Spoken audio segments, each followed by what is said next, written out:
Assalamualaikum warahmatullahi wabarakatuh. Perkenalkan, saya Siti Nur Ajijah dari kelas 12 IPS 3. Akan membacakan teks editorial atau tajuk rencana mengenai fokuslah pada suap.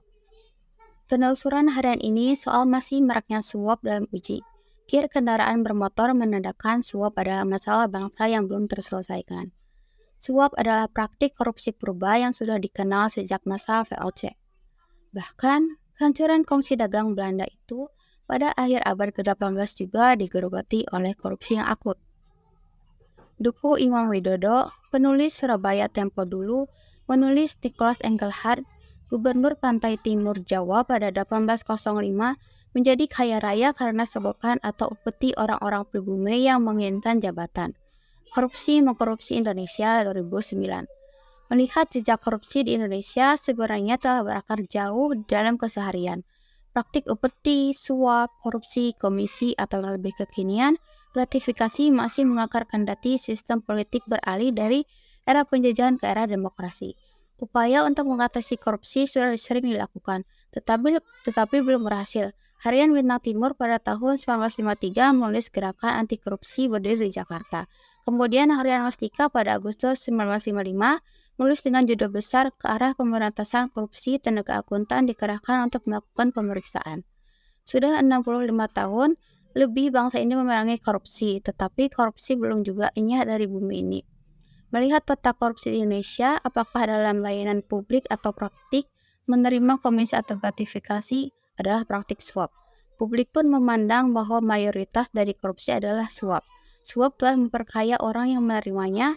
Dia menerima suap karena dia punya kewenangan yang bisa dikomersialkan. Dalam suap tak perlu dipertimbangkan ada tidaknya kerugian negara. Melihat peta soal korupsi yang sejatinya adalah suap, rasanya strategi besar pemberantasan korupsi kita adalah memfokuskan diri pada bagaimana bangsa ini memerangi suap. Strategi memerangi suap di semua layanan publik harus terfokus dan terarah dari strategi penindakan dan strategi pencegahan. Sejumlah bupati atau anggota DPR yang ditangkap KPK karena menerima suap. Serial penangkapan yang merupakan bagian dari penindakan seharusnya diimbangi dengan strategi bagaimana penerimaan suap itu bisa dicegah di kemudian hari.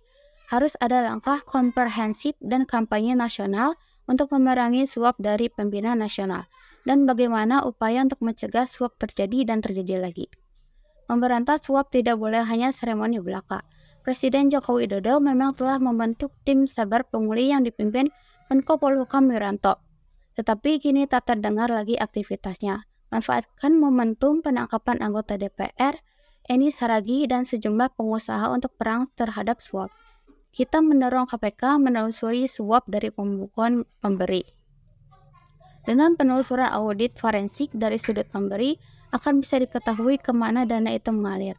Audit forensik melalui pemeriksaan semua level komunikasi mudah-mudahan bisa mengungkap temuan lebih besar. Sekian, terima kasih. Wassalamualaikum warahmatullahi wabarakatuh.